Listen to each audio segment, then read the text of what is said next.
Bonsoir, bienvenue sur Casserole TV, l'info sans queue ni tête. Hier, j'ai été piquée par une tique, par la tique, par l'éthique. Quand l'éthique pique une journaliste, elle attrape la maladie de l'âme. C'est une maladie qui donne des douleurs au cœur quand on dit des mensonges. Maintenant, je refuse d'être une Pinocchio et je ne dirai plus que des choses vraies sur des gens vrais. Les Brouettes se réunissent aujourd'hui en congrès extraordinaire pour désigner leur candidate à la prochaine élection présidentielle. Pour cette primaire, 3 Brouettes sont en lice et on devrait savoir d'un instant à l'autre laquelle a la préférence des militantes.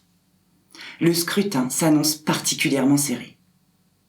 Alors, des Bernopé Patafouin, comment c'est-il que ça dit ?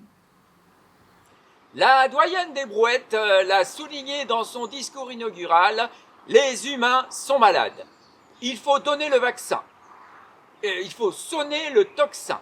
Vous l'avez dit, Nestorine, 3 glandes apicrates se présentaient au fruissage, suffrage des belles actrices. 3 grandes et 10 dates, 3 candidates que les belles actrices, les électrices doivent départager.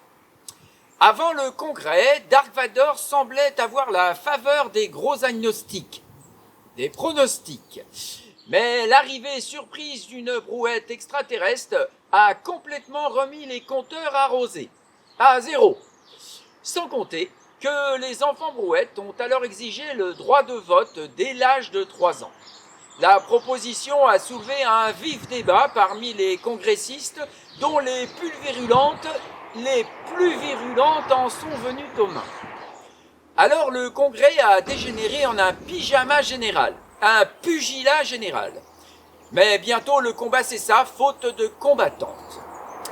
D'un instant à l'autre, Antonin Portequois, le secrétaire général du mouvement des râteaux, venu superviser le scrutin en tant qu'observateur, devrait nous communiquer le nom de la rusellée, de l'heureux élu. Eh bien, Nestorine, nous pouvons l'annoncer en direct sur Casserole TV. Brouette représentera les Brouettes à l'élection présidentielle de Ville-Demain. De 2020. Enfin, le 12 avril, quoi. Le 9 ? Le 11 ? Oh, je suis un peu fatigué, moi.